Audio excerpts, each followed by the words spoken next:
68세 할아버지가 25년간 매일 같은 공중전화 부스에서 통화하는 척만 하다가 나오는 모습이 CCTV에 포착되었습니다.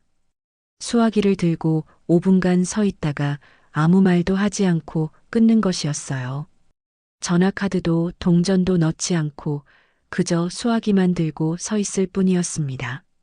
동네 사람들은 할아버지가 치매에 걸린 게 아닌가 걱정했고 결국 동사무소에 신고까지 들어갔습니다. 하지만 조사 결과 할아버지는 정상이었고 다만 25년 전 그날의 약속을 지키고 있었던 것뿐이었습니다. 대체 그날 무슨 일이 있었던 걸까요? 그리고 25년 만에 밝혀진 충격적인 진실은 무엇이었을까요? 서울 서대문구 홍제동 2024년 10월 15일 화요일 오후 5시 32분 퇴근 시간이 다가오는 골목길은 사람들로 붐볐습니다. 지하철역에서 집으로 향하는 직장인들, 학원 가는 학생들, 장을 보고 돌아오는 주부들이 좁은 길을 오갔어요. 1980년대에 지어진 다세대 주택들이 다닥다닥 붙어 있는 이 동네는 재개발 예정 지역이었지만 아직까지는 옛 모습을 그대로 간직하고 있었습니다. 골목 어귀 모퉁이에 낡은 공중전화 부스가 하나 서 있었습니다. 초록색 페인트는 벗겨지고 녹이 슬어 원래 색을 알아보기 힘들 정도였어요. 유리창은 금이 가 있었고 문은 제대로 닫히지도 않았습니다. 요즘 같은 시대에 공중전화를 쓰는 사람은 거의 없었죠. 통신사에서는 철거하려 했지만 지역 주민들의 반대로 그대로 남아 있었습니다. 노인들에게는 추억의 장소였고 혹시 모를 비상 상황을 대비한다는 명목도 있었어요. 그 공중전화 부스 앞으로 한 남자가 천천히 걸어왔습니다. 허리가 약간 굽은 노인이었어요. 회색 머리카락은 단정하게 빗어 넘겼고 베이지색 바람막이 점퍼에 검은색 면바지를 입고 있었습니다. 손에는 낡은 가죽 가방을 들고 있었어요. 노인의 이름은 김영철. 올해 68이었습니다. 영철은 공중전화 부스 앞에 섰습니다. 잠시 부스를 바라보다가 문을 열고 들어갔어요. 좁은 공간에는 특유의 오래된 냄새가 났습니다. 플라스틱과 녹슨 금속 냄새. 영철은 그 냄새를 깊이 들이마셨습니다. 익숙한 냄새였어요. 25년 동안 매일 맡아온 냄새. 수화기를 들었습니다. 차가운 플라스틱 감촉이 손바닥에 전해졌어요. 영철은 수화기를 귀에 댔습니다. 당연히 아무 소리도 들리지 않았습니다. 전화카드를 넣지 않았으니까요. 동전도 넣지 않았습니다. 그저 수화기를 귀에 대고 서 있을 뿐이었어요. 영철은 눈을 감았습니다. 그리고 천천히 말하기 시작했습니다. 지은아, 아빠야. 오늘도 왔어. 날씨가 많이 추워졌다. 감기 조심해야 해. 목소리는 작고 떨렸습니다. 수화기 너머로 대답은 없었지만 영철은 계속 말했어요.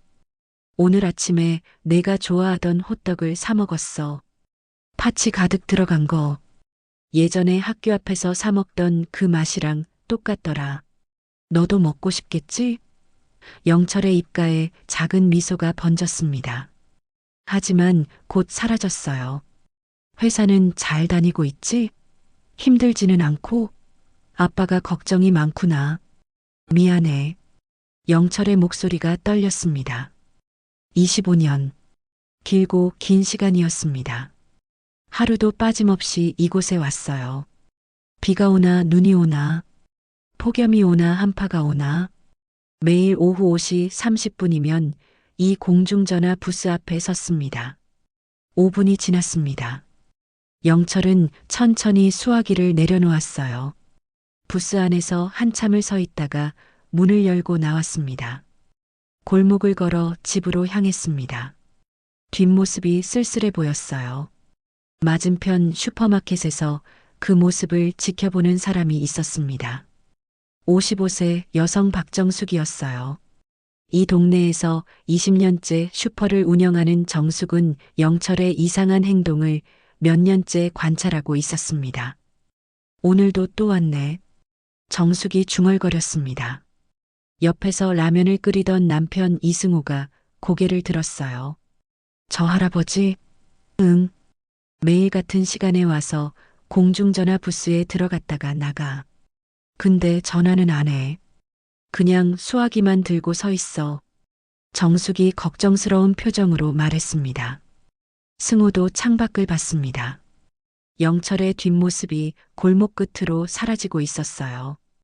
치매 아닐까? 그런 것 같아. 한번 동사무소에 말해야 할 것 같은데. 정숙이 한숨을 쉬었습니다. 이 이야기가 여러분께 도움이 되셨다면 구독과 좋아요 부탁드립니다. 여러분의 작은 관심이 더 좋은 이야기를 전하는데 큰 힘이 됩니다. 다음 날도 마찬가지였습니다.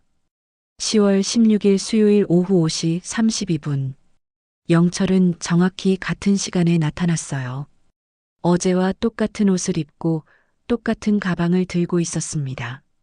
공중전화 부스로 걸어가 문을 열고 들어갔어요. 수화기를 들고 5분간 서 있다가 나왔습니다. 정숙은 이번에도 그 모습을 지켜봤습니다. 정말 이상해. 저렇게 정확한 시간에 올 수가 있나? 분 단위로 똑같아. 정숙이 시계를 확인하며 말했습니다. 남편도 고개를 끄덕였어요. 뭔가 강박 같은 게 있는 것 같은데. 일주일이 지났습니다. 영철은 단 하루도 빠짐없이 나타났어요. 비가 오는 날에도 우산을 쓰고 왔습니다. 매일 오후 5시 32분 정각. 오차는 1분도 없었어요. 공중전화 부스에 들어가 수화기를 들고 5분간 서 있다가 나오는 패턴도 똑같았습니다. 정숙은 더 이상 참을 수 없었습니다. 10월 23일 화요일 영철이 공중전화 부스에서 나오는 것을 기다렸다가 다가갔어요. 저기요, 할아버지. 정숙이 조심스럽게 불렀습니다. 영철이 놀란 표정으로 돌아봤습니다. 네. 저 여기 슈퍼하는 사람인데요. 매일 할아버지 보거든요. 혹시 어디 불편하신 데는 없으세요? 정숙이 걱정스러운 얼굴로 물었습니다. 영철은 잠시 망설이다가 고개를 저었어요. 괜찮아요. 걱정해 주셔서 감사합니다. 근데 할아버지, 공중전화 부스에 매일 오시는데 전화는 안 하시잖아요. 왜 그러시는지 여쭤봐도 될까요? 정숙이 더 조심스럽게 물었습니다. 영철의 표정이 굳어졌습니다. 한참을 침묵하다가 작게 대답했어요. 약속이 있어서요. 25년 전에 한 약속. 정숙은 더 묻고 싶었지만 영철의 표정을 보고 멈췄습니다. 할아버지는 더 이상 말하고 싶지 않은 것 같았어요. 알겠습니다. 건강 조심하세요. 정숙이 인사하고 돌아섰습니다. 영철은 고개를 숙여 답례하고 골목으로 사라졌어요. 정숙은 슈퍼로 돌아와 남편에게 말했습니다. 25년 전 약속이래. 무슨 약속이길래 저렇게까지 하는 걸까? 며칠 후 정숙은 동사무소를 찾아갔습니다. 복지과에서 일하는 최민지를 만났어요. 민지는 30대 초반의 젊은 사회복지사였습니다. 김영철 할아버지요? 알아요. 기초연금 받으시는 분이죠. 민지가 컴퓨터를 확인하며 말했습니다. 혼자 사세요? 네. 배우자는 15년 전에 돌아가셨고요. 자녀는 딸 하나 있는데 연락이 안 된다고 하시더라고요. 민지가 대답했습니다. 정숙의 눈이 커졌어요. 딸이 있다고요? 네. 근데 25년 전에 가출했다고 들었어요. 그 후로 소식이 없대요. 민지의 목소리가 낮아졌습니다. 그럼 혹시 공중전화 부스에서 딸을 기다리는 건가요? 정숙이 물었습니다. 민지는 고개를 끄덕였어요. 아마 그런 것 같아요. 제가 한번 방문했을 때 할아버지가 말씀하시길 딸이 마지막으로 전화했던 곳이 그 공중전화 부스래요. 25년 전에. 그래서 혹시 딸이 다시 전화할까봐 매일 그곳에 가신대요. 정숙은 가슴이 먹먹해졌습니다. 25년 동안 매일요? 네. 하루도 빠짐없이. 두 사람은 침묵에 빠졌습니다. 창밖으로 가을 햇살이 비치고 있었어요. 그날 저녁 정숙은 남편에게 들은 이야기를 전했습니다. 승우는 라면 그릇을 내려놓고 한숨을 쉬었어요. 25년 동안 매일 기다렸다는 거야? 응. 딸이 마지막으로 전화했던 곳이래. 그래서 혹시 또 전화할까봐. 승우는 창밖을 바라봤습니다. 어둠이 내린 골목에 공중전화 부스가 희미하게 보였어요. 가로등 불빛 아래 서 있는 낡은 부스. 누군가에게는 그저 오래된 구조물일 뿐이지만 영철에게는 딸과 연결된 유일한 끈이었습니다. 근데 왜 딸이 가출한 거래? 정숙이 물었습니다. 그건 잘 모르겠어. 동사무소에서도 자세한 건 모르는 것 같던데. 승우가 대답했습니다. 두 사람은 한참을 말없이 앉아 있었어요. 며칠이 더 지났습니다. 정숙은 영철을 관찰하기 시작했어요. 매일 오후 5시 32분이면 슈퍼 창가에 서서 지켜봤습니다. 영철은 정말로 하루도 빠짐없이 나타났어요.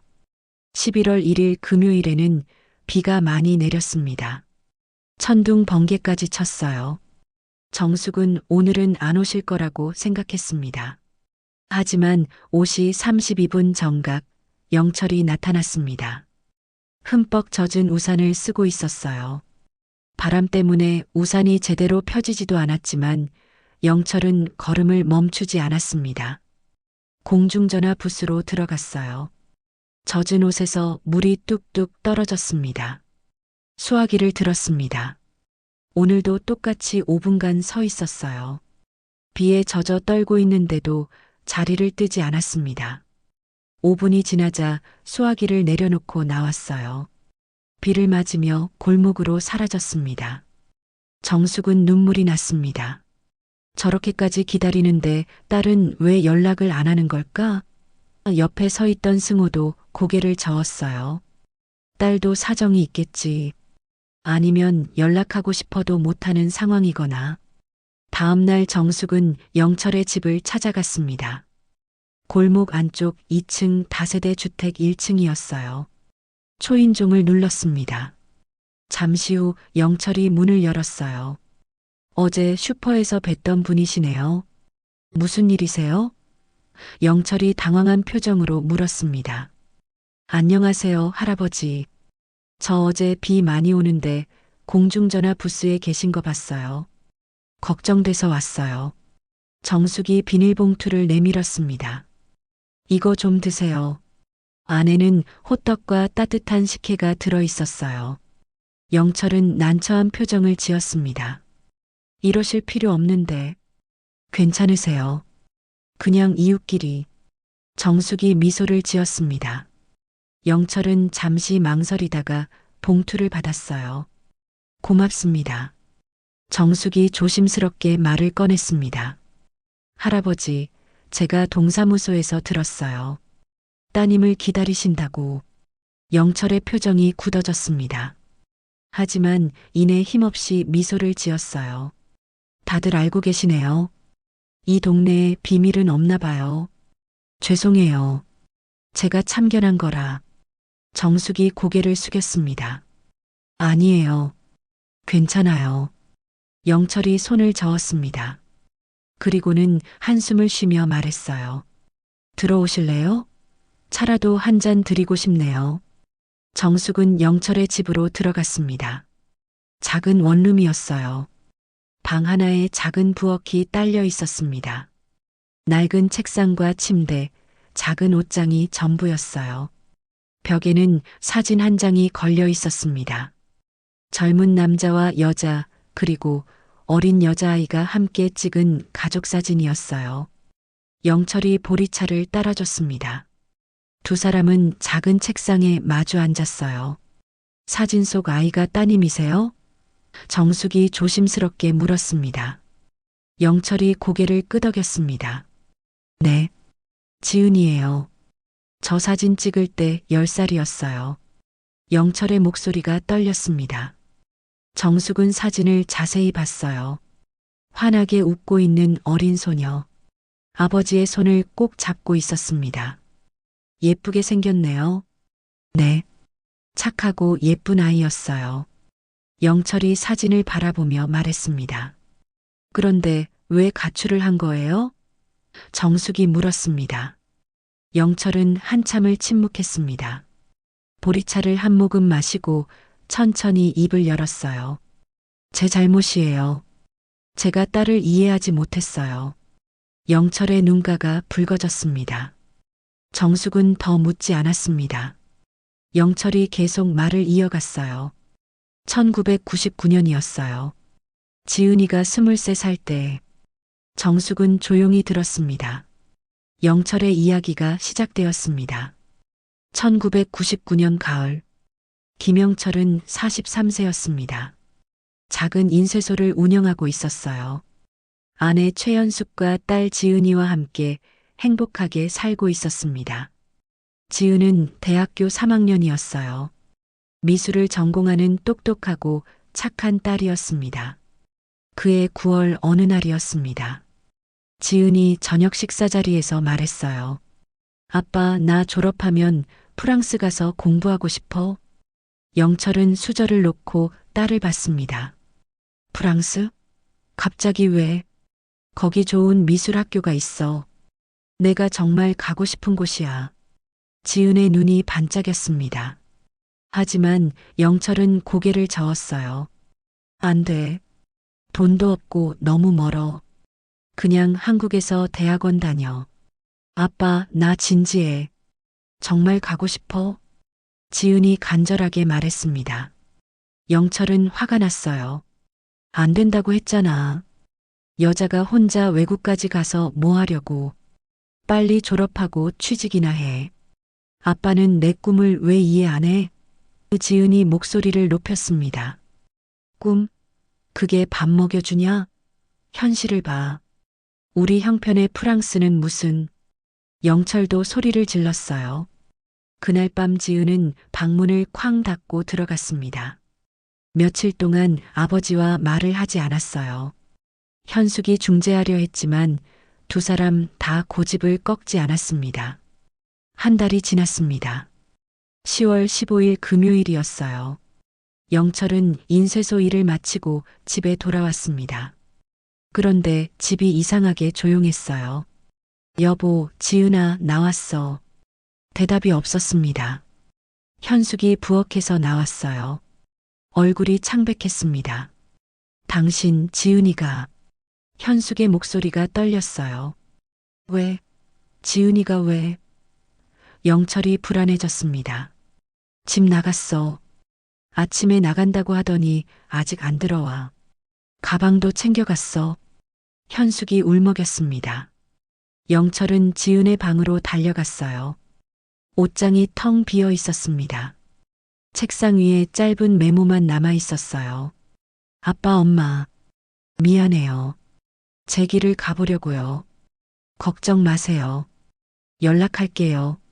마이너스 지은이가. 영철은 메모지를 꽉 쥐었습니다.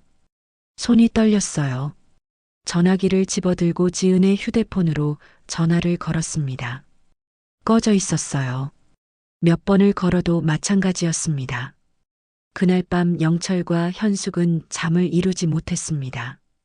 다음 날 아침 일찍 친척들에게 전화를 돌렸어요. 친구 집도 찾아갔습니다. 하지만 아무도 지은의 행방을 모르고 있었어요.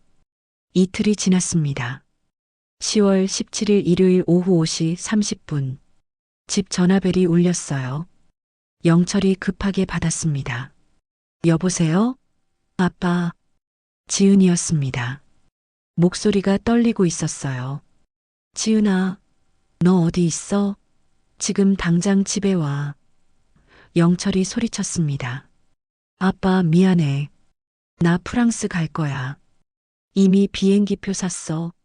지은이 말했습니다. 뭐, 무슨 소리야? 영철의 목소리가 더 커졌습니다. 아빠, 나 정말 가고 싶어. 아르바이트해서 돈 모았어. 제발 이해해줘. 지은이 울먹였습니다. 안 돼. 당장 집에 와. 가면 너 내 딸 아니야. 영철은 화가 머리끝까지 났습니다. 전화 저편에서 지은이 흐느끼는 소리가 들렸어요. 그럼 아빠도 이제 내 아빠 아니야. 안녕. 지은아, 지은아. 영철이 소리쳤지만 전화는 끊어졌습니다. 다시 걸었지만 받지 않았어요. 영철은 그 자리에 주저앉았습니다. 현숙이 물었어요. 무슨 소리 했어? 프랑스 간대. 비행기표 샀대. 영철이 힘없이 대답했습니다. 현숙은 울음을 터뜨렸어요. 그날 밤 두 사람은 지은을 찾으러 나갔습니다. 공항, 터미널, 친구 집을 모두 돌아다녔어요. 하지만 지은은 찾을 수 없었습니다. 다음 날 아침 인천공항에 전화를 걸었지만 개인정보라며 알려주지 않았어요. 일주일이 지났습니다. 한 달이 지났습니다. 지은에게서는 아무 연락이 없었어요. 영철은 경찰에 신고했습니다. 하지만 성인이 자발적으로 가출한 경우는 수배 대상이 아니라고 했어요. 영철은 매일 그 공중전화 부스 앞에 갔습니다. 지은이 마지막으로 전화했던 곳이었어요. 혹시 다시 전화할까봐, 혹시 돌아올까봐. 처음에는 하루에 몇 번씩 갔습니다. 하지만 몸이 버티지 못했어요. 결국 하루에 한 번, 오후 5시 30분에 가기로 했습니다. 지은이 전화했던 바로 그 시간. 1년이 지났습니다. 2000년이 되었어요. 영철은 여전히 매일 공중전화 부스에 갔습니다. 2년이 지났습니다. 3년이 지났습니다. 연락은 없었어요. 2009년, 10년이 지났을 때 현숙이 쓰러졌습니다. 위암이었어요. 병원에서 말기라고 했습니다. 수술도 할 수 없는 상태였어요. 영철은 인쇄소를 정리하고 아내를 간병했습니다. 당신 지은이한테 연락해봐요. 현숙이 병상에 누워 말했습니다. 숨쉬기도 힘들어 보였어요. 연락처를 모르잖아. 영철이 쓴웃음을 지었습니다. 그래도 찾아봐요. 제발. 엄마가 죽기 전에 딸 얼굴 한 번만 보고 싶어요. 현숙의 눈에서 눈물이 흘렀습니다. 영철도 울었어요. 미안해. 다 내 잘못이야. 영철은 사설탐 전까지 고용했습니다. 프랑스 대사관에도 문의했어요. 하지만 지은의 행방은 찾을 수 없었습니다. 해외 거주자 명단에도 없었고 여권 사용 기록도 끊겨 있었어요. 2달 후 현숙은 세상을 떠났습니다. 2009년 6월 3일이었어요. 마지막까지 딸 이름을 부르다가 눈을 감았습니다. 장례식장에는 친척과 이웃들만 왔어요. 지은은 오지 않았습니다. 올 수도 없었어요. 연락이 닿지 않았으니까. 영철은 혼자가 되었습니다. 빈집에서 홀로 밥을 먹고 홀로 잠들었어요. 하지만 단 하루도 공중전화 부스 가는 것을 멈추지 않았습니다. 오히려 더 절실해졌어요. 이제 지은과 연결된 유일한 끈이 그곳뿐이었으니까. 15년이 더 흘렀습니다. 2024년. 영철은 68세가 되었어요. 머리는 하얗게 새고 허리는 굽었습니다. 하지만 매일 오후 5시 32분이면 어김없이 공중전화 부스 앞에 섰습니다. 25년 동안 단 하루도 빠짐없이. 정숙은 영철의 이야기를 다 듣고 눈물을 닦았습니다. 할아버지, 정말 힘드셨겠어요. 괜찮아요. 제가 잘못한 거니까요. 딸의 꿈을 지지해줬어야 했는데. 영철이 쓸쓸하게 웃었습니다. 그래도 따님이 언젠가는 연락할 거예요. 분명히. 정숙이 위로했습니다. 그랬으면 좋겠네요. 죽기 전에 한 번만이라도. 영철이 창밖을 바라봤습니다. 정숙은 슈퍼로 돌아왔습니다. 남편에게 들은 이야기를 모두 전했어요. 승호도 한숨을 쉬었습니다. 25년 동안 매일 정말 대단하신 분이야. 응, 근데 너무 안타까워. 딸은 어디서 뭐 하고 있는 걸까? 그날 밤 정숙은 잠을 이루지 못했습니다. 영철의 이야기가 머릿속을 떠나지 않았어요. 25년, 9125일. 그 긴 세월 동안 단 하루도 쉬지 않고 기다린 아버지. 정숙은 이불을 뒤집어 쓰고 울었습니다. 다음 날 아침 정숙은 동네 사람들에게 영철의 이야기를 조심스럽게 알렸습니다. 사람들은 충격을 받았어요. 치매인 줄 알았는데 그런 사연이 있었구나. 25년 동안이나 기다렸다니. 정말 대단하신 분이야. 동네 분위기가 바뀌었습니다. 사람들은 영철을 따뜻하게 대했어요. 지나가다 인사를 건넸고 가끔 음식을 가져다 주기도 했습니다. 영철은 처음에는 당황했지만 이내 고마워했어요. 11월 중순이 되었습니다. 날씨가 쌀쌀해졌어요. 영철은 두꺼운 파카를 입고 공중전화 부스로 향했습니다. 오후 5시 32분. 어김없는 시간이었어요. 부스 안으로 들어갔습니다. 수화기를 들었어요. 지은아, 아빠야. 오늘도 왔어. 많이 춥지?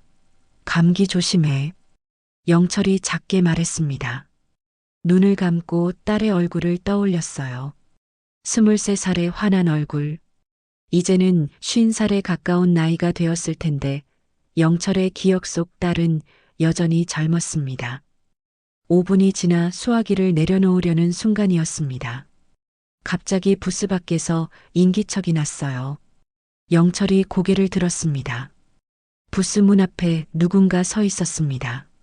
중년 여성이었어요. 검은색 코트를 입고 있었고 손에는 큰 가방을 들고 있었습니다. 여자는 부스 안을 들여다보고 있었어요. 영철과 여자의 눈이 마주쳤습니다. 잠시 정적이 흘렀어요. 여자의 얼굴을 자세히 보려 했지만 저녁 어둠 때문에 잘 보이지 않았습니다. 여자가 천천히 손을 들어 부스 문을 두드렸습니다. 똑똑. 영철의 심장이 빠르게 뛰었어요. 부스 문을 열었습니다. 저기요. 여자가 조심스럽게 말했습니다. 목소리가 떨리고 있었어요. 영철은 대답하지 못했습니다. 여자의 얼굴을 뚫어져라 쳐다봤어요. 혹시? 여자가 다시 말을 꺼냈습니다. 혹시 김영철 씨이신가요? 영철의 눈이 커졌습니다. 손이 떨렸어요. 네, 맞습니다. 그런데 누구시죠? 여자는 잠시 망설이다가 입을 열었습니다. 하지만 말이 나오지 않는 것 같았어요. 눈가가 붉어졌습니다. 저는 여자의 목소리가 흔들렸습니다. 저는 영철은 기다렸습니다. 가슴이 터질 것 같았어요.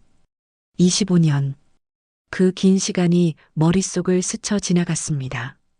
정숙이 슈퍼 창가에서 그 광경을 지켜보고 있었습니다. 공중전화 부스 앞에 선 두 사람. 희미한 가로등 불빛 아래 무언가 이야기를 나누고 있었어요. 여보, 저것 좀 봐. 정숙이 남편을 불렀습니다. 승호도 창밖을 봤어요. 누구야, 저 여자? 모르겠어. 근데 할아버지 표정 좀 봐. 뭔가 심상치 않아. 두 사람은 숨을 죽이고 지켜봤습니다. 공중전화 부스 앞에 두 사람은 계속 서 있었어요. 여자가 무언가 말하고 있었고 영철은 그저 서서 듣고 있었습니다.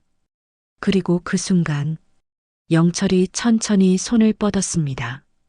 여자의 어깨에 손을 올렸어요. 여자가 고개를 들었습니다. 두 사람의 얼굴이 가까워졌어요. 그리고 영철이 여자를 껴안았습니다. 공중전화 부스 앞에서 25년 만에 정숙은 눈물을 흘렸습니다. 설마 저 사람이. 승호도 목이 메었어요. 딸인가?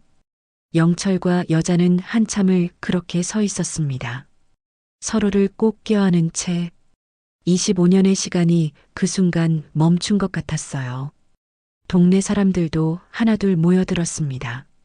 창문을 열고 내다보는 사람들, 골목 어귀에 서서 지켜보는 사람들, 모두가 숨을 죽이고 그 장면을 봤어요.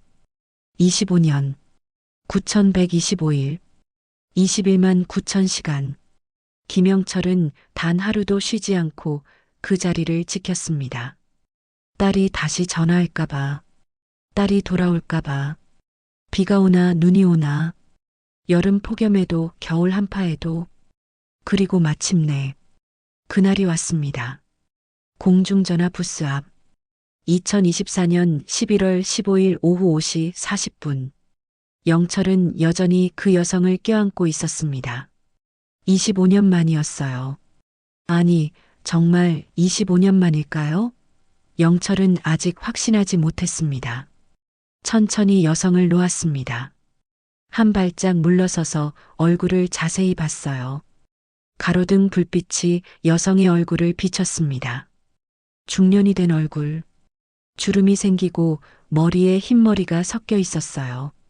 하지만 눈은 똑같았습니다. 23살 때 그 반짝이던 눈. 지은이. 영철의 목소리가 떨렸습니다. 정말 너야? 지은이 맞니? 여성이 고개를 끄덕였습니다. 눈물이 볼을 타고 흘러내렸어요. 네, 아빠. 지은이에요. 늦어서 죄송해요. 정말 죄송해요. 영철의 다리에 힘이 풀렸습니다. 공중전화 부스에 기댔어요. 가슴이 터질 것 같았습니다. 지은아, 지은아. 그 이름만 반복해서 불렀습니다. 25년 동안 매일 불렀던 이름. 아빠 앉으세요. 힘드시죠? 지은이 영철의 팔을 잡았습니다. 두 사람은 공중전화 부스 옆 벤치에 앉았어요. 한참을 말없이 앉아 있었습니다. 슈퍼에서 지켜보던 정숙이 남편에게 말했습니다. 여보, 뭔가 가져다 드려야 할 것 같은데. 그래. 따뜻한 차라도. 승우가 보온병에 보리차를 담았어요. 정숙이 조심스럽게 다가갔습니다. 저기요, 할아버지. 정숙이 불렀습니다. 영철이 고개를 들었어요. 눈이 빨갛게 충혈되어 있었습니다. 차 좀 가져왔어요. 드세요. 고맙습니다. 영철이 떨리는 손으로 보온병을 받았습니다. 지은에게도 건넸어요. 지은이 두 손으로 받아 한 모금 마셨습니다. 정숙은 물러났습니다. 슈퍼로 돌아와서도 계속 창밖을 봤어요. 두 사람은 벤치에 앉아 이야기를 나누고 있었습니다. 아빠, 어떻게 지내셨어요? 지은이 조심스럽게 물었습니다. 영철은 대답하지 못했어요. 어떻게 지냈냐고? 25년 동안 매일 이 자리에서 딸을 기다렸다고 어떻게 말할까요? 나는 괜찮았어. 너는? 25년 동안 어디 있었어? 왜 연락 안 했어? 영철의 목소리에 원망이 섞여 있었습니다. 당연했어요. 25년이라는 세월. 너무 길었습니다. 지은이 고개를 숙였습니다. 죄송해요, 아빠. 제가 정말 잘못했어요. 변명할 수 없어요. 눈물이 다시 흘렀습니다. 하지만 제 말을 들어주세요. 제가 왜 연락하지 못했는지. 영철은 침묵했습니다. 지은이 천천히 이야기를 시작했어요. 1999년 10월 17일. 그날로 돌아갔습니다. 1999년 10월 17일 일요일. 지은은 인천공항 근처 모텔에 있었습니다. 작은 가방 하나만 들고 나왔어요. 아르바이트로 모은 돈은 200만 원. 프랑스 비행기표를 샀고 남은 돈은 얼마 없었습니다. 오후 5시 30분. 지은은 모텔 밖 공중전화 부스로 나갔습니다. 집에 마지막 전화를 걸어야 했어요. 떨리는 손으로 전화카드를 넣고 번호를 눌렀습니다. 여보세요? 아버지의 목소리가 들렸습니다. 지은은 목이 메었어요. 아빠, 지은아, 너 어디 있어? 지금 당장 집에 와. 아버지는 화가 나 있었습니다. 지은은 예상했어요. 아빠, 미안해. 나 프랑스 갈 거야. 이미 비행기표 샀어. 뭐? 무슨 소리야? 아빠, 나 정말 가고 싶어. 아르바이트해서 돈 모았어. 제발 이해해줘. 지은이 울먹였습니다. 하지만 아버지는 단호했어요. 안 돼. 당장 집에 와. 가면 너 내 딸 아니야. 그 말에 지은도 화가 났습니다. 그럼 아빠도 이제 내 아빠 아니야.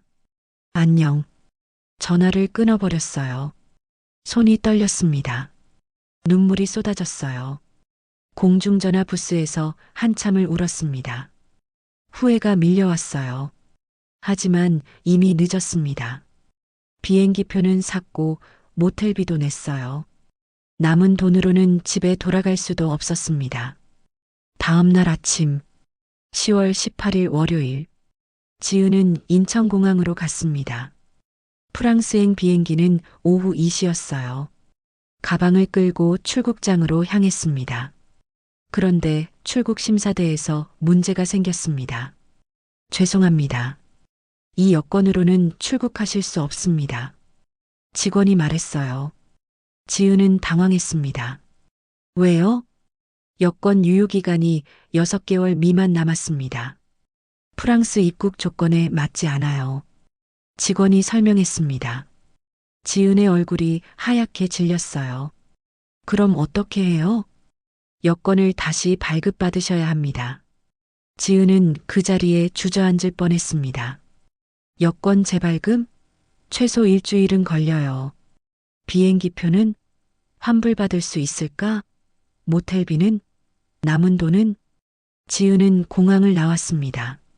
어디로 가야 할지 몰랐어요. 집으로 돌아갈 수는 없었습니다. 아버지와 그렇게 싸우고 나왔는데, 내 딸 아니야라는 말까지 들었는데, 그날 밤 지은은 공항 근처 찜질방에서 잤습니다. 다음 날 여권 재발급을 신청했어요. 일주일 후에 나온다고 했습니다. 그 일주일을 찜질방과 PC방을 전전하며 보냈어요. 일주일 후 새 여권을 받았습니다. 하지만 문제가 또 있었어요. 비행기표 환불을 받으려 했는데 수수료를 떼고 나니 거의 남는 게 없었습니다. 새 표를 살 돈이 부족했어요. 지은은 아르바이트를 시작했습니다. 인천 차이나타운의 중국 음식점이었어요. 하루 10시간씩 일했습니다. 설거지, 서빙, 청소. 월급은 80만 원. 방세와 생활비를 빼면 한 달에 30만 원 정도 모을 수 있었어요. 석 달이 지났습니다. 1999년이 저물고 2000년이 왔어요. 지은은 여전히 음식점에서 일했습니다. 프랑스 가는 돈을 모으고 있었어요. 하지만 생각보다 느렸습니다. 이 이야기가 여러분께 도움이 되셨다면 구독과 좋아요 부탁드립니다. 여러분의 작은 관심이 더 좋은 이야기를 전하는데 큰 힘이 됩니다. 어느 날이었습니다. 2000년 3월, 지은은 음식점에서 일하다가 넘어졌어요. 뜨거운 국물이 손에 쏟아졌습니다. 이도 화상이었어요. 병원에 갔지만 치료비가 만만치 않았습니다. 일을 쉬어야 했습니다. 손이 나을 때까지 한 달 동안 일을 못했어요. 모아둔 돈은 병원비와 생활비로 다 나갔습니다. 다시 원점이었어요. 지은은 무너졌습니다. 작은 원룸에 혼자 앉아 울었어요. 프랑스는 점점 멀어지는 것 같았습니다. 집에 돌아가고 싶었어요. 아빠, 엄마가 보고 싶었습니다. 하지만 어떻게 돌아가죠? 내 딸 아니야라고 했잖아요. 그리고 6개월이나 지났어요. 지금 돌아가면 뭐라고 말할까요? 미안해, 프랑스 못 갔어라고. 너무 창피했습니다. 손이 나은 후 다시 일을 시작했습니다. 이번에는 2가지 일을 했어요. 낮에는 음식점, 밤에는 편의점. 잠은 하루에 4시간만 잤습니다. 더 빨리 돈을 모아야 했어요. 1년이 지났습니다. 2001년 지은은 드디어 비행기표를 살 돈을 모았습니다. 하지만 또 문제가 생겼어요. 프랑스 유학 비자를 받으려면 학교 입학 허가서가 필요했습니다. 지은은 인터넷 카페에서 정보를 찾았어요. 프랑스 미술학교에 지원하는 방법을 알아봤습니다. 포트폴리오가 필요했어요. 그림을 그려야 했습니다. 밤에 일을 마치고 원룸으로 돌아와 그림을 그렸습니다. 낡은 스케치북에 연필로 자정부터 새벽 4시까지 그리고 아침 8시에 다시 음식점으로 갔어요. 몸이 버티지 못했습니다. 2001년 7월 지은은 과로로 쓰러졌어요. 병원에 실려갔습니다. 영양실조와 탈진이었어요. 일주일 동안 입원했습니다. 퇴원 후 지은은 생각했습니다. 이렇게는 안 되겠다고, 프랑스는 포기해야 할 것 같다고, 현실을 받아들여야 한다고. 하지만 포기할 수 없었습니다. 아버지에게 꿈?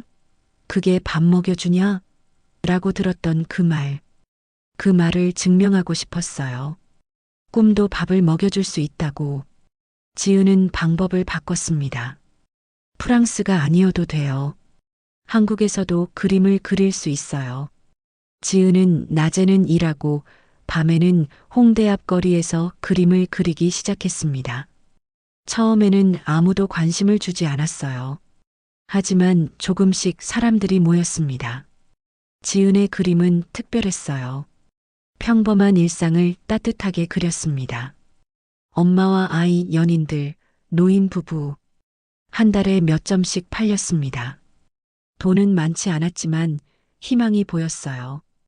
2년이 지났습니다. 2003년, 지은은 작은 개인전을 열었습니다. 홍대 앞 작은 갤러리였어요. 개인전은 성공적이었습니다. 그림이 많이 팔렸어요. 언론에도 소개되었습니다. 홍대 앞에 숨은 화가 일상을 그리는 젊은 예술가 지은의 이름이 알려지기 시작했어요. 2004년, 지은은 갤러리에서 정식 전속 작가 제의를 받았습니다. 월급을 주고 작업실도 제공한다고 했어요. 지은은 받아들였습니다. 드디어 안정적으로 그림을 그릴 수 있게 되었어요. 이제 집에 돌아가도 될 것 같았습니다. 5년이 지났어요. 긴 시간이었습니다. 지은은 용기를 냈어요. 2004년 10월, 집에 전화를 걸었습니다. 전화벨이 울렸습니다. 한 번, 두 번, 세 번. 받지 않았어요. 다음 날 다시 걸었습니다. 역시 받지 않았어요. 일주일 동안 매일 걸었지만 아무도 받지 않았습니다. 지은은 불안해졌습니다. 직접 집에 가기로 했어요. 2004년 10월 17일, 꼭 5년 만이었습니다. 홍제동 집으로 갔어요. 그런데 집이 비어 있었습니다. 문에는 임대 딱지가 붙어 있었어요. 지은은 당황했습니다. 옆집 문을 두드렸어요.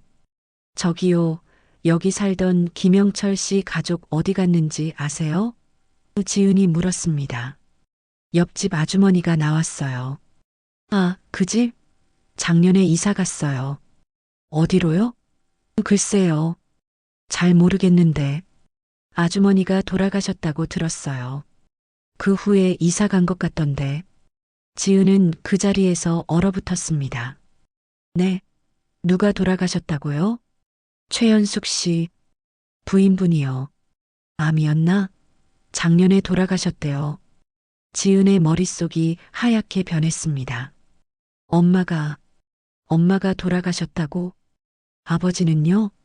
김영철 씨는 이사 갔다고 했잖아요. 어디로 갔는지는 몰라요. 우리도 잘 모르는 사이였거든요. 아주머니가 문을 닫았습니다.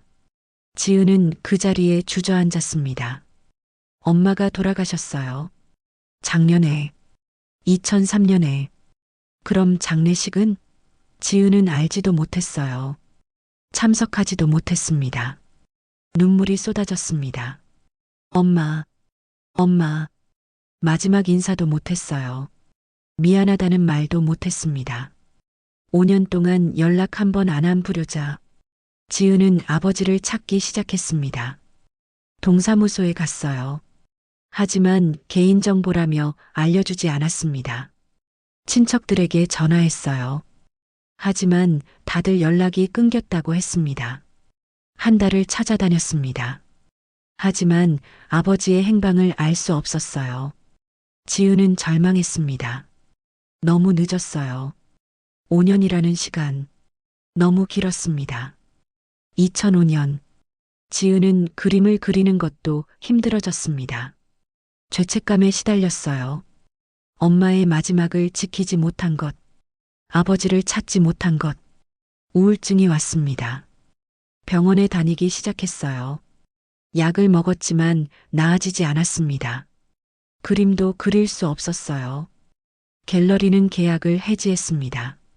2006년, 지은은 바닥까지 떨어졌습니다. 작은 원룸에서 나오지 않았어요. 사람을 만나지 않았습니다. 그냥 하루하루를 버텼어요. 어느 날이었습니다. 2007년 봄, 지은은 창문을 열었어요. 오랜만이었습니다. 햇빛이 들어왔어요. 따뜻했습니다. 창밖으로 아이들이 놀고 있었습니다. 엄마가 아이 손을 잡고 웃고 있었어요. 평범한 일상. 지은이 그리고 싶었던 것들. 지은은 다시 붓을 들었습니다. 창밖 풍경을 그렸어요. 엄마와 아이를. 오랜만에 그린 그림이었습니다. 눈물이 났지만 행복했어요. 조금씩 회복되었습니다. 다시 그림을 그리기 시작했어요. 이번에는 달랐습니다. 전보다 더 진솔했어요. 더 따뜻했습니다. 지은의 아픔이 그림에 담겼어요. 2008년, 새로운 갤러리에서 연락이 왔습니다. 전시를 하자고 했어요. 지은은 받아들였습니다. 그의 가을 개인전을 열었어요. 전시는 대성공이었습니다. 모든 그림이 팔렸어요.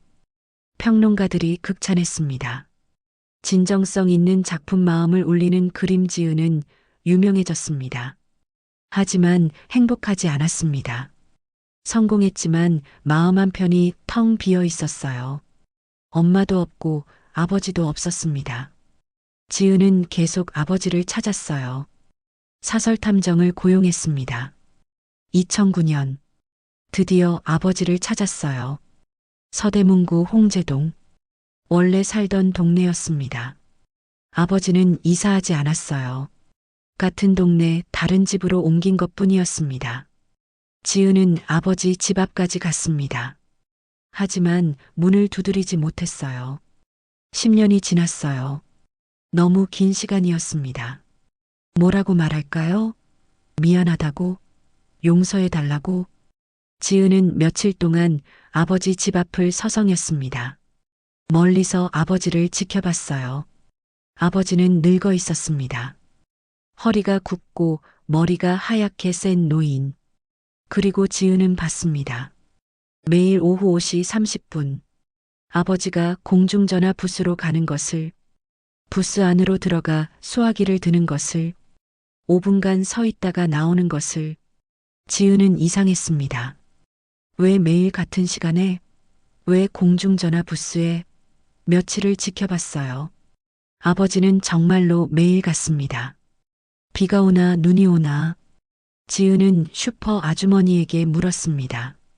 저 할아버지 왜 매일 공중전화 부스에 가세요? 정숙이 대답했어요. 딸을 기다리신대요. 25년 전에 딸이 거기서 마지막으로 전화했다고. 지은은 그 순간 깨달았습니다. 1999년 10월 17일.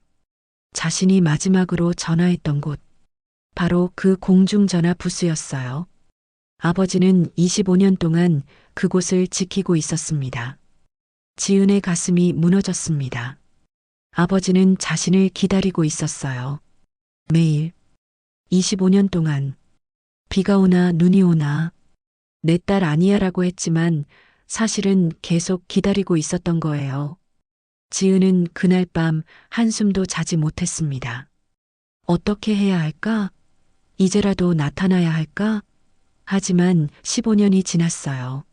너무 늦었어요. 두려웠습니다. 아버지가 자신을 받아줄까? 용서해줄까? 지은은 매일 고민했어요. 한 달이 지났습니다. 석 달이 지났습니다.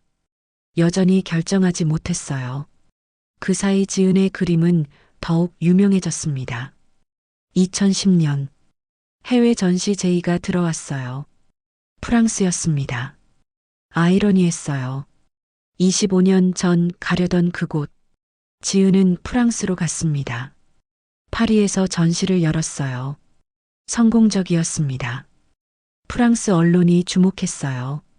갤러리에서 장기 계약을 제안했습니다. 지은은 고민했습니다. 파리에 남을까? 아니면 한국으로 돌아갈까? 아버지는 아직 공중전화 부스에서 기다리고 있을 거예요. 결국 파리에 남았습니다. 도망친 거예요. 아버지를 만날 용기가 없었습니다. 지은은 파리에서 10년을 살았어요. 2010년부터 2020년까지 그 10년 동안 계속 아버지를 생각했습니다. 매일 오후 5시 30분이 되면 한국 시간을 계산했어요. 지금쯤 아버지는 공중전화 부스에 있겠지. 2020년 코로나19가 전 세계를 덮쳤습니다. 지은은 파리에 고립되었어요. 전시는 취소되고 갤러리는 문을 닫았습니다.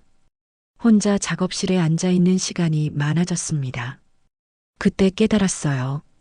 인생은 짧다고, 언제 끝날지 모른다고, 엄마처럼 갑자기 떠날 수도 있다고. 지은은 결심했습니다. 한국으로 돌아가자. 아버지를 만나자. 15년 전에 했어야 할 일을 이제라도 하자. 하지만 코로나 때문에 비행기가 끊겼습니다. 2년을 기다렸어요. 2022년이 되어서야 한국행 비행기를 탈 수 있었습니다. 한국에 돌아왔습니다. 하지만 바로 아버지를 만나지 못했어요. 또다시 두려움이 밀려왔습니다. 23년이 지났어요. 너무 오랜 시간. 2년을 더 망설였습니다. 2024년까지 25년이 되었어요. 4분의 1세기. 지은은 더 이상 미룰 수 없었습니다. 2024년 11월 15일. 지은은 홍제동으로 갔습니다. 오후 5시 30분에 맞춰서 아버지가 공중전화 부스에 오는 시간, 멀리서 아버지를 봤습니다. 68세가 된 아버지, 15년 전보다 더 늙어 있었어요. 허리는 더 굽었고 걸음은 느렸습니다. 하지만 여전히 같은 시간에 같은 곳으로 향하고 있었어요. 지은은 숨을 깊이 들이마셨습니다. 25년. 이제 끝낼 시간이에요. 아버지가 공중전화 부스에 들어가는 것을 기다렸습니다. 5분 후 나올 거예요.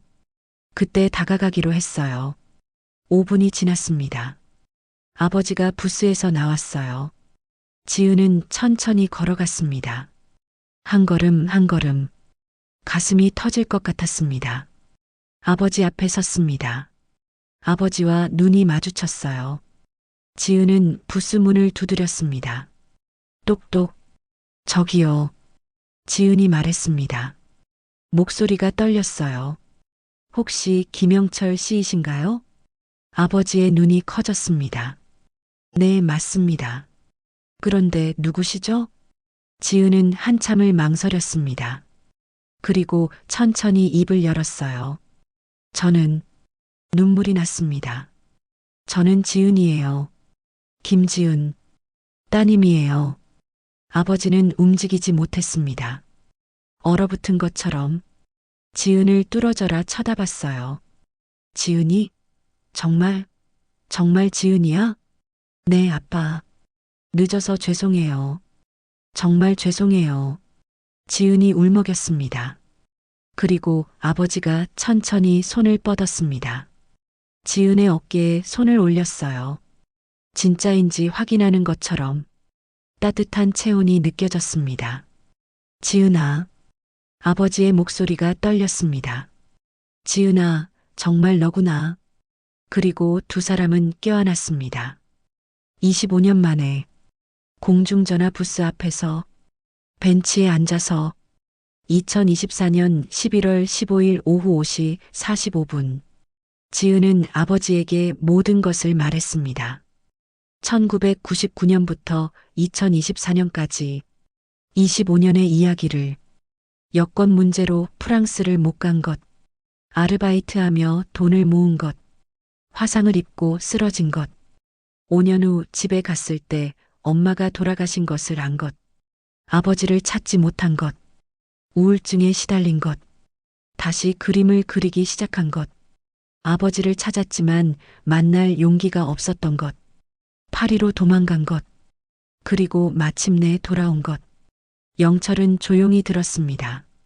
한마디도 끼어들지 않았어요. 지은의 이야기를 다 듣고 나서야 입을 열었습니다. 지은아. 영철의 목소리는 떨렸지만 따뜻했어요. 너 많이 힘들었구나. 아빠, 죄송해요.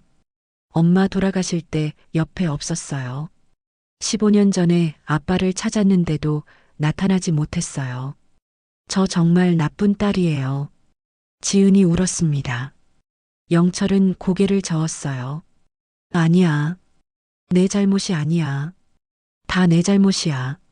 내가 너를 이해하지 못했어. 내 꿈을 지지하지 않았어. 내 딸 아니야라는 말까지 했잖아. 미안하다, 지은아. 아빠. 지은이 아버지의 손을 잡았습니다. 25년 만에 잡는 손. 거칠고 주름진 손이었지만 따뜻했어요. 지은아, 아빠가 25년 동안 여기 온 거 알지? 영철이 물었습니다. 지은이 고개를 끄덕였어요. 네, 들었어요. 매일 오셨다고. 응. 하루도 안 빠지고 왔어. 비가 오나 눈이 오나. 내가 다시 전화할까봐. 내가 돌아올까봐. 영철의 눈에 눈물이 고였습니다. 아빠, 왜요? 저한테 내 딸 아니야라고 하셨잖아요. 지은이 물었습니다. 영철은 쓸쓸하게 웃었어요. 화가 나서 한 말이었어. 진심이 아니었어. 전화 끊고 나서 바로 후회했어. 너를 찾으러 다녔어. 하지만 찾을 수 없었지. 그래서 이곳에 왔어. 내가 마지막으로 전화한 곳. 혹시 여기서 기다리면 너를 다시 만날 수 있을까 싶어서. 아빠. 지은의 목소리가 떨렸습니다. 25년 동안요? 매일요? 응, 매일. 너를 만나는 게 내 유일한 희망이었어.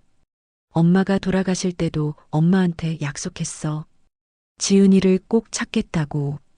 그래서 계속 왔어. 영철이 말했습니다. 지은은 더 이상 말을 잇지 못했습니다. 그저 울었어요.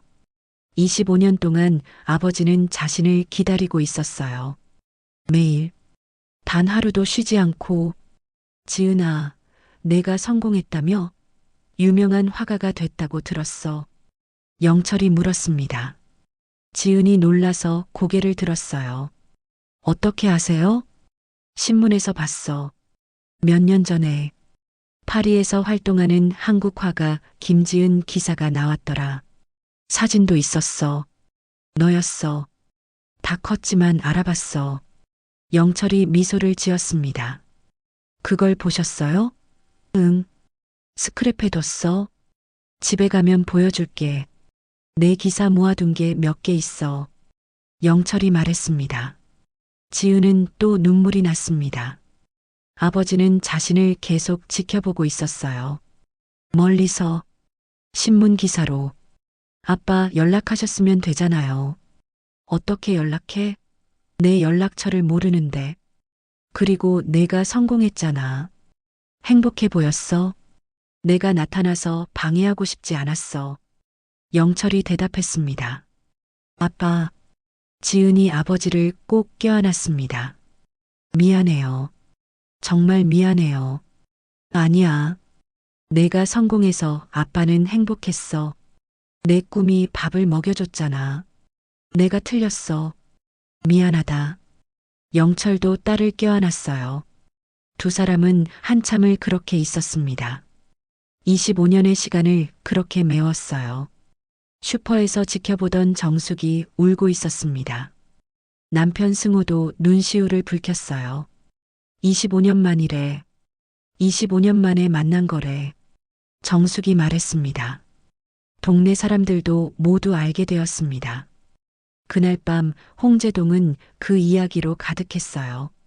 할아버지 딸이 돌아왔대. 25년 만에. 정말 기적 같은 일이야. 그날 밤 지은은 아버지의 집에 갔습니다. 작은 원룸. 지은은 가슴이 아팠어요. 아버지는 이렇게 작은 곳에서 혼자 살았구나. 벽에는 지은의 기사 스크랩이 붙어 있었습니다. 신문 기사, 잡지 인터뷰, 전시회 소식. 아버지는 정말로 지은을 지켜보고 있었어요. 책상 서랍에는 편지가 가득했습니다. 아버지가 지은에게 쓴 편지, 보내지 못한 편지, 25년 동안 쓴 편지들. 이거 다 뭐예요? 지은이 물었습니다. 너한테 쓴 편지야. 매일 한 통씩 전화부스에 갔다 와서 썼어. 너한테 하고 싶은 말을 적었어. 보낼 곳이 없어서 서랍에 넣어뒀지. 영철이 대답했습니다. 지은은 편지를 한 장 꺼내 읽었습니다. 지은아, 아빠야. 오늘은 내 생일이야. 25살이 됐구나. 축하해. 어디선가 건강하게 지내고 있기를 바란다. 내가 보고 싶어. 사랑한다. 마이너스 2001년 4월 15일. 다음 편지를 읽었습니다. 지은아, 오늘 눈이 많이 왔어. 내가 어렸을 때 눈사람 만들던 게 생각나. 그때 참 행복했지. 다시 그때로 돌아갈 수 있다면. 보고 싶다. 마이너스 2005년 12월 3일. 지은은 편지를 읽으며 울었습니다. 한 장 한 장. 25년 동안의 편지. 9125통. 모두 사랑으로 가득했어요. 아빠, 제가 이 편지들 다 읽어도 돼요? 지은이 물었습니다. 그럼. 다 내 거야. 너한테 쓴 거니까. 영철이 미소를 지었습니다. 그날 밤 지은은 아버지 집에서 잤습니다. 25년 만에 아버지 곁에서. 좁은 원룸이었지만 가장 편안한 잠이었어요. 다음 날 아침, 지은은 아버지에게 말했습니다. 아빠, 이사 가요. 더 큰 집으로. 같이 살아요. 괜찮아. 나 혼자 살기엔 이게 충분해. 영철이 손을 저었습니다. 아니에요. 25년 동안 혼자 사셨잖아요. 이제는 제가 모실 거예요. 늦었지만요. 지은이 단호하게 말했습니다. 영철은 딸을 바라봤습니다. 눈물이 났어요. 고맙다, 지은아. 제가 더 고마워요, 아빠. 25년 동안 기다려주셔서. 한 달 후, 지은과 영철은 새 아파트로 이사했습니다. 방 2개짜리, 넓고 햇빛이 잘 드는 곳이었어요. 영철은 처음에는 어색해했지만 곧 적응했습니다. 지은은 한국에서 다시 작업을 시작했습니다. 이번에는 아버지를 모델로 그림을 그렸어요. 공중전화 부스 앞에 서 있는 노인, 딸을 기다리는 아버지. 그 그림은 다음해 전시회에서 대상을 받았습니다. 제목은 25년의 기다림이었어요. 많은 사람들이 그 그림 앞에서 울었습니다. 하지만 이야기는 아직 끝나지 않았습니다. 지은이 돌아온 지 3개월 후, 2025년 2월 어느 날, 영철과 지은이 함께 산책을 하고 있었습니다. 홍제동 골목을 걷다가 그 공중전화 부스 앞을 지나갔어요. 아빠, 이제 여기 안 오셔도 되죠? 지은이 웃으며 물었습니다. 그래, 이제 안 와도 돼. 내가 옆에 있으니까. 영철도 웃었습니다. 그런데 공중전화 부스에서 전화벨이 울렸습니다. 띠리링. 두 사람은 놀라서 부스를 봤어요. 전화기가 아직 작동해요? 지은이 신기해했습니다. 이상하네. 오랫동안 안 울렸는데. 영철도 고개를 갸우뚱했어요. 전화벨이 계속 울렸습니다. 지은이 부스로 들어가 수화기를 들었습니다. 여보세요? 전화 너머로 목소리가 들렸습니다. 여자 목소리였어요. 혹시 김지은 씨이신가요? 네, 맞습니다. 누구시죠? 지은이 물었습니다. 저는 최민지라고 합니다. 프랑스 파리에서 전화드렸어요. 지은의 눈이 커졌습니다. 파리에서요? 네. 실은 제가 김지은 작가님의 팬이에요. 파리에서 한국학을 전공하는 학생인데요. 작가님 그림을 정말 좋아해요. 감사합니다. 그런데 어떻게 여기 전화번호를 아셨어요? 지은이 의아해했습니다. 이상한 일이에요. 작가님 SNS에 올라온 사진에 이 공중전화 부스가 보이더라고요. 25년의 기다림 작품 배경이 된 곳이죠? 혹시나 해서 전화번호를 찾아봤는데 정말 연결이 되네요. 민지가 설명했습니다. 지은은 놀랐습니다. 이 공중전화가 아직 작동한다니. 그리고 프랑스에서 전화가 오다니. 그래서요, 제가 한국에 가려고 하는데요. 김지은 작가님을 직접 만나 뵙고 싶어서 연락드렸어요. 혹시 가능할까요? 민지가 조심스럽게 물었습니다. 지은은 미소를 지었습니다. 프랑스. 25년 전 자신이 가려던 곳. 그곳에서 자신의 팬이 한국으로 온다니. 물론이죠. 언제 오시는데요? 다음 달이요. 3월 15일에 도착해요. 좋아요. 기다릴게요. 연락처 주시면 제가 공항에서 마중 나갈게요. 지은이 대답했습니다. 전화를 끊고 부스에서 나왔습니다. 영철이 기다리고 있었어요. 무슨 전화였어? 아빠, 프랑스에서 전화 왔어요. 제 팬이래요. 한국 오면 만나고 싶대요. 지은이 신기한 표정으로 말했습니다. 프랑스? 영철의 눈이 커졌습니다. 응. 25년 전에 제가 가려던 곳. 이제 그곳에서 사람이 저를 만나러 와요. 신기하죠? 지은이 웃었습니다. 영철도 웃었어요. 그래. 내 꿈이 진짜로 밥을 먹여줬구나. 세계로 뻗어나갔어. 아빠 덕분이에요. 25년 동안 기다려주셨잖아요. 지은이 아버지의 팔을 꼈습니다. 두 사람은 골목을 걸었습니다. 공중전화 부스를 뒤로 하고 이제 그곳은 기다림의 장소가 아니었어요. 기적의 장소였습니다. 25년 만에 재회가 이루어진 곳. 해가 지고 있었습니다. 석양이 골목을 붉게 물들였어요. 영철과 지은의 그림자가 길게 늘어졌습니다. 아버지와 딸. 25년 만에 다시 함께 걷고 있었어요. 2025년 3월 15일. 인천국제공항. 오후 2시 30분. 지은은 영철과 함께 도착 게이트 앞에서 기다리고 있었습니다. 프랑스에서 온다는 최민지를 만나기 위해서였어요. 아빠, 긴장돼요. 지은이 말했습니다. 왜? 내 팬이라며? 영철이 웃었습니다. 그래도 처음 만나는 사람이잖아요. 게다가 프랑스에서 저를 만나러 온다니 부담스러워요. 그때 자동문이 열리며 사람들이 쏟아져 나왔습니다. 지은은 목을 길게 빼고 살펴봤어요. 최민지 씨라는 분이 어떻게 생겼는지 모르겠어요. 사진 안 보냈어? 아니요. 서로 바빠서. 지은이 대답했습니다. 한 젊은 여성이 다가왔습니다. 20대 후반으로 보였어요. 긴 머리에 안경을 쓰고 있었습니다. 큰 여행 가방을 끌고 있었어요. 혹시 김지은 작가님이신가요? 여성이 조심스럽게 물었습니다. 네, 맞아요. 민지 씨죠? 지은이 반갑게 대답했습니다. 네. 와, 진짜 작가님이시다. 만나 뵙게 되어 영광이에요. 민지가 눈을 반짝이며 말했습니다.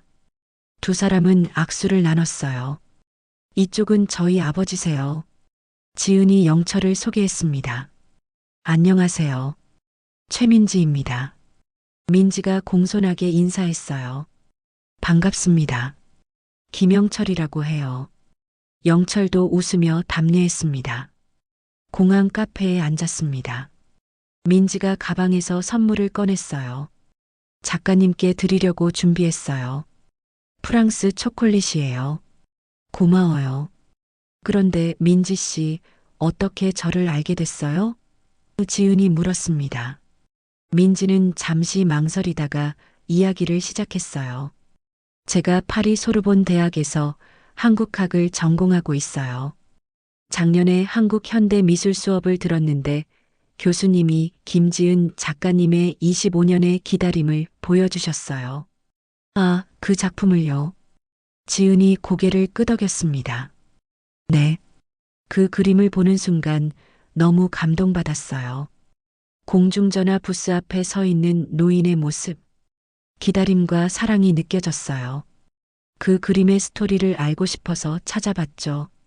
민지는 계속 말을 이었습니다. 작가님 인터뷰를 읽었어요. 25년 동안 매일 공중전화 부스에서 딸을 기다린 아버지 이야기. 너무 감동적이었어요. 그래서 꼭 한번 만나 뵙고 싶었어요. 영철이 조용히 듣고 있었습니다. 자신의 이야기가 멀리 프랑스까지 알려졌다니 신기했어요. 그런데 민지 씨, 왜 한국학을 공부하세요? 프랑스 분이신데. 지은이 궁금해서 물었습니다. 민지의 표정이 조금 어두워졌습니다. 제 어머니가 한국 분이세요.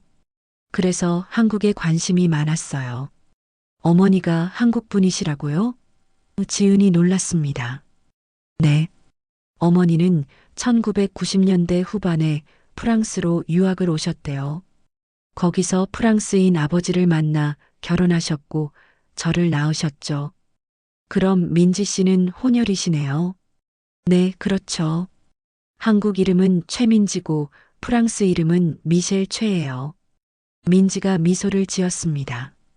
영철이 갑자기 몸을 앞으로 기울였습니다. 죄송한데 어머님 성함이 어떻게 되세요? 민지가 영철을 봤습니다. 어머니는 김지은이세요. 한국 이름이요. 순간 정적이 흘렀습니다. 지은과 영철은 서로를 봤어요.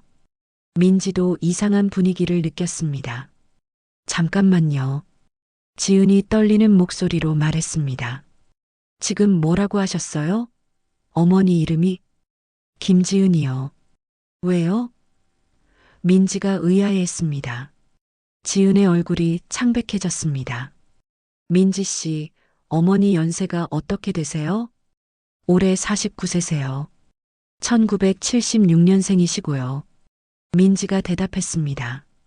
지은이 계산을 해봤습니다. 1976년생이면 1999년에 23세. 자신과 같은 나이, 같은 이름, 프랑스 유학. 민지 씨, 지은의 목소리가 떨렸습니다. 어머니께서 혹시 서울 홍제동 출신이신가요? 민지의 눈이 커졌습니다. 어떻게 아세요? 네, 맞아요. 어머니가 어렸을 때 홍제동에 사셨대요. 지은은 숨을 쉴 수가 없었습니다. 영철도 얼어붙었어요. 민지 씨, 영철이 떨리는 손으로 지갑을 꺼냈습니다. 25년 동안 간직한 가족 사진, 낡고 색이 바랜 사진을 민지에게 보여줬어요. 이 사진 좀 보세요. 민지가 사진을 받아들었습니다. 젊은 부부와 어린 소녀.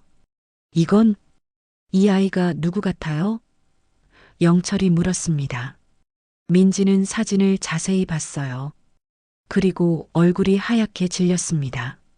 이거 엄마 어렸을 때 사진이랑 똑같아요. 민지의 손이 떨렸습니다.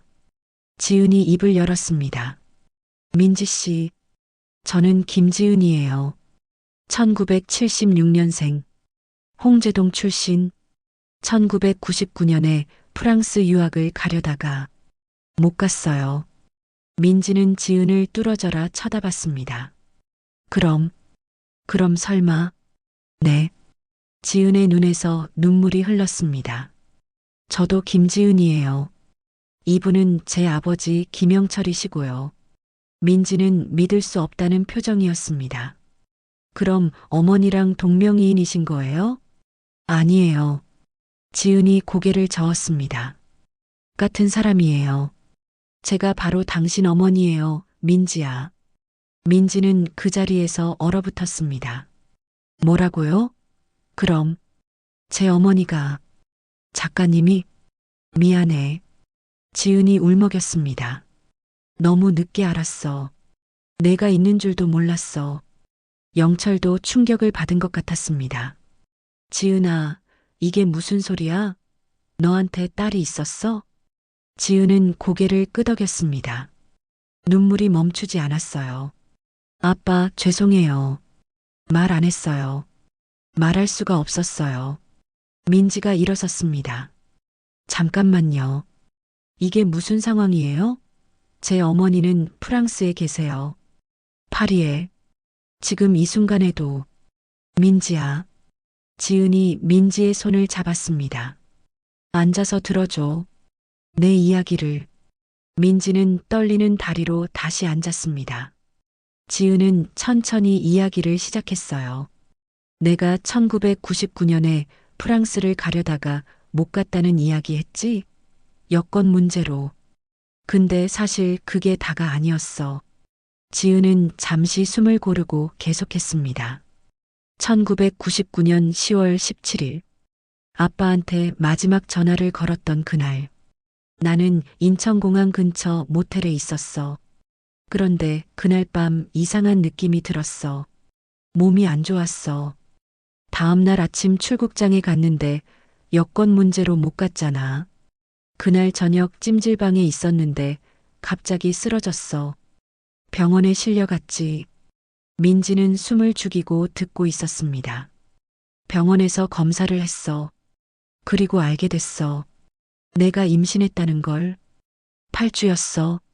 영철이 깜짝 놀랐습니다. 뭐? 임신? 네, 아빠. 대학교 3학년 때 사귀던 남자친구가 있었어요.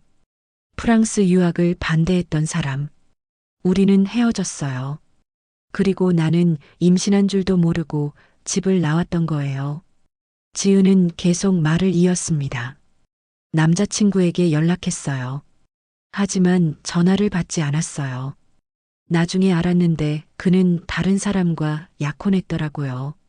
나를 버린 거예요. 혼자였어. 갈 곳도 없고 돈도 없었어. 임신한 몸으로 어떻게 할지 몰랐어. 집에 돌아갈 수도 없었어. 아빠한테 내 딸 아니야라는 말까지 들었는데 영철의 눈에서 눈물이 흘렀습니다. 지은아, 결국 아기를 낳기로 했어요. 1999년부터 2000년까지 아르바이트 하면서 병원비를 모았어요. 2000년 6월, 아기를 낳았어요. 딸이었어요. 민지의 눈이 커졌습니다. 내가 태어났을 때 너무 예뻤어. 작고 소중한 생명. 하지만 나는 24살이었어. 아이를 키울 능력이 없었어. 일을 해야 했는데 아이를 맡길 곳도 없었어. 한 달을 고민했어. 그리고 결정했어. 입양을 보내기로. 국제 입양 기관을 통해서 프랑스 가정으로. 민지의 입이 벌어졌습니다.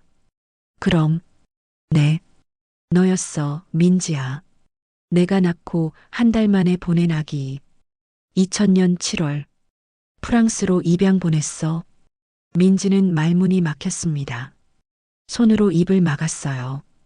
미안해. 정말 미안해. 어떤 변명도 할 수 없어. 나는 나쁜 엄마야. 너를 버렸어. 지은이 울었습니다. 민지는 고개를 저었습니다. 눈물이 흘렀어요. 아니에요. 어머니. 아니, 제 생모님. 민지야. 지은이 민지의 손을 잡았습니다. 너를 보낸 후 매일 후회했어. 매일 내 생각을 했어. 잘 크고 있을까? 행복할까? 프랑스 부모님이 잘 키워주실까? 그래서 더 열심히 그림을 그렸어. 언젠가 성공하면 너를 찾아야겠다고 생각했어. 하지만 입양 기록은 봉인되어 있었어. 찾을 수가 없었어. 민지가 물었습니다. 그럼 제 이름은 어떻게 지으셨어요? 최민지. 내 친구 이름이었어. 대학 때 제일 친했던 친구. 그 친구가 임신했을 때 많이 도와줬어. 그래서 그 이름을 내게 줬어. 민지는 울고 있었습니다. 저는 어렸을 때부터 궁금했어요. 제 친엄마가 누구일까? 왜 저를 입양 보냈을까? 저를 사랑했을까? 사랑했어. 지은이 민지를 껴안았습니다. 정말 사랑했어. 지금도 사랑해. 매일 내 생각을 했어. 미안해. 정말 미안해. 두 사람은 카페 한가운데서 껴안고 울었습니다. 25년 만에 재회. 어머니와 딸. 영철도 울고 있었습니다. 손녀였어요. 자신에게 손녀가 있었던 거예요. 25년 동안 몰랐던 손녀. 민지야. 영철이 떨리는 목소리로 말했습니다. 나는 내 외할아버지란다. 민지가 영철을 봤습니다. 눈물로 범벅이 된 얼굴. 외할아버지? 그래. 미안하다. 할아버지가 내 엄마를 이해하지 못해서 이런 일이 생긴 거야. 다 내 잘못이야. 영철이 고개를 숙였습니다. 아니에요. 민지가 영철에게 다가갔습니다. 할아버지 잘못이 아니에요.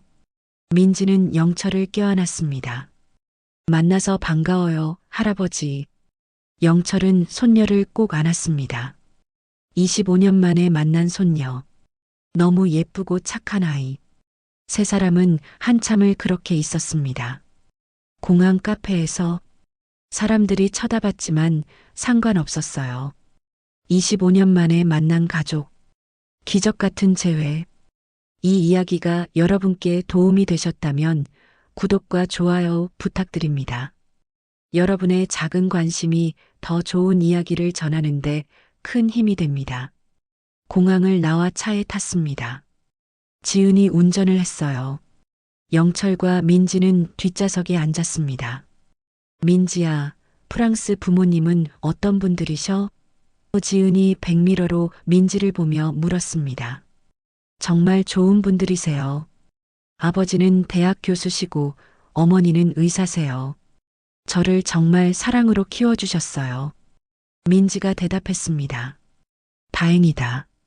지은이 안도했습니다. 혹시 부모님께 말씀드렸어? 친엄마를 찾으러 한국에 간다고? 아니요. 민지가 고개를 저었습니다. 사실 저도 몰랐어요. 김지은 작가님이 제 친엄마일 줄은. 그냥 팬으로서 만나러 온 거였어요. 그럼 이건 정말 운명이네. 영철이 감탄했습니다. 그렇죠, 할아버지. 믿어지지 않아요. 민지도 신기해했습니다. 집에 도착했습니다. 지은과 영철이 사는 아파트. 민지는 짐을 끌고 들어왔어요.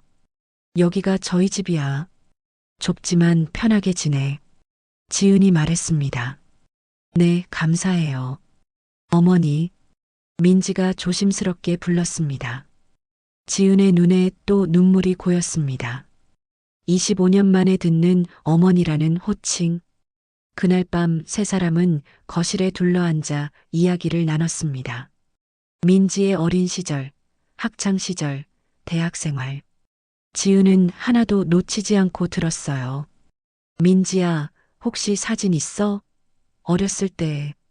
지은이 물었습니다. 네, 있어요. 민지가 휴대폰을 꺼냈습니다.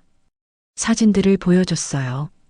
아기였을 때, 유치원 다닐 때, 초등학교 입학식, 생일잔치. 지은은 하나하나 자세히 봤습니다. 놓쳤던 25년. 사진으로나마 볼 수 있었어요. 이쁘게 컸구나. 지은이 울먹였습니다. 프랑스 부모님이 정말 잘 키워주셨네. 네. 저는 행복했어요. 사랑받으며 자랐어요. 민지가 말했습니다. 하지만 항상 궁금했어요. 제 친엄마는 어떤 사람일까? 왜 저를 보냈을까? 저를 사랑했을까? 사랑했어.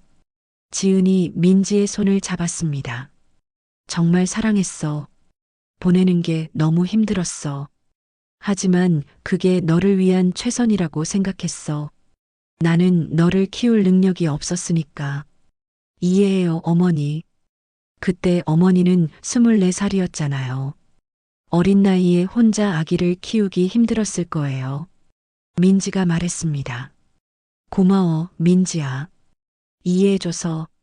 지은이 민지를 꼭 안았습니다. 영철은 그 모습을 보며 미소를 지었습니다. 그리고 생각했어요.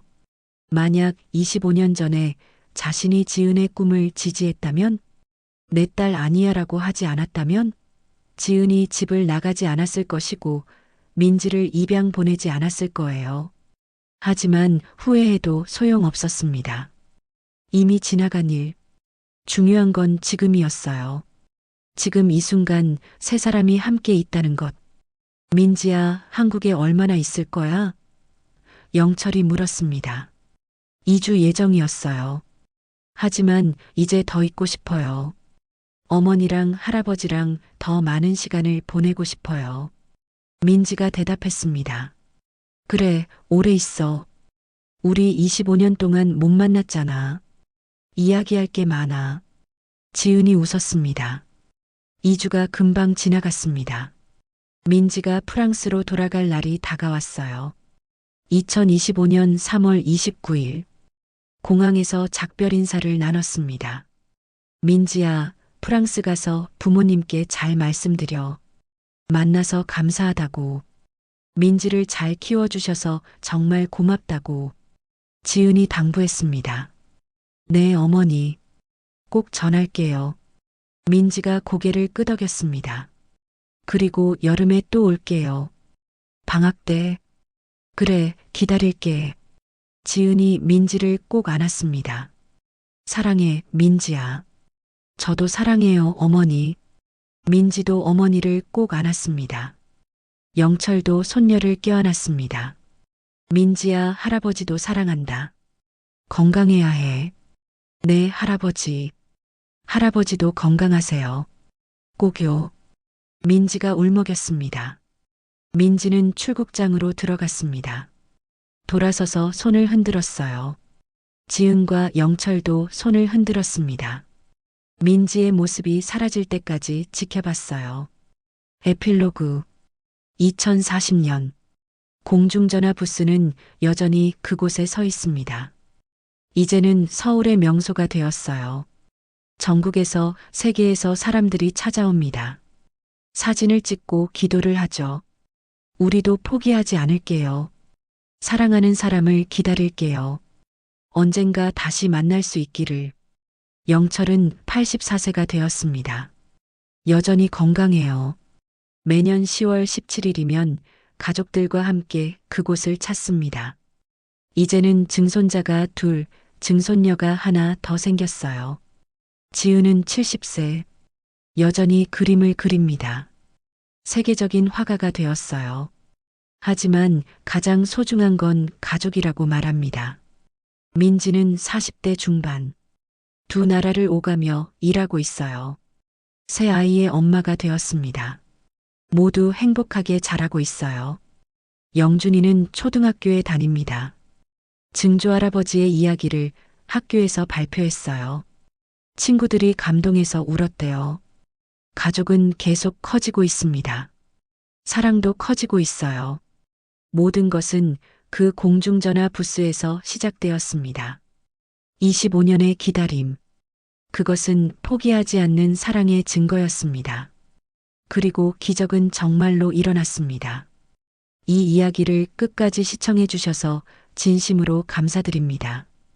25년 동안 단 하루도 쉬지 않고 공중전화 부스를 지킨 할아버지.